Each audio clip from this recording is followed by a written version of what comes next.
In preparations to welcome 2 Lebanese aid ships bound for Gaza, a maritime demonstration took place at Gaza seaport. Locals as well as pro-Palestinian peace activists took part in the event, carrying Palestinian and Lebanese flags. For his part, Jamal al-Khodari, the head of the Popular Committee Against the Siege, said that the 2 ships are expected to arrive in the coming days, defying Israeli threats to block the boats from reaching Gaza. Israel has told the UN that it will use all necessary means to stop ships from Lebanon from carrying humanitarian aid to the besieged Gaza. We were told that the Lebanese government has approved the new aid ships aimed at breaking the siege and bringing humanitarian aid, especially medical supplies.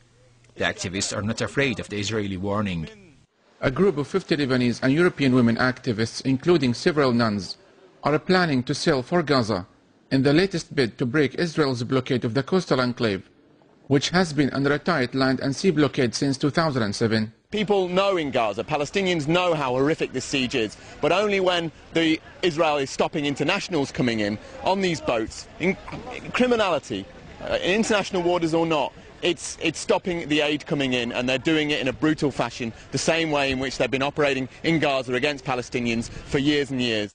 International fury and condemnation erupted after Israeli soldiers stormed a 6-ship aid flotilla heading for Gaza on May the 31st, killing and injuring a score of international activists on board.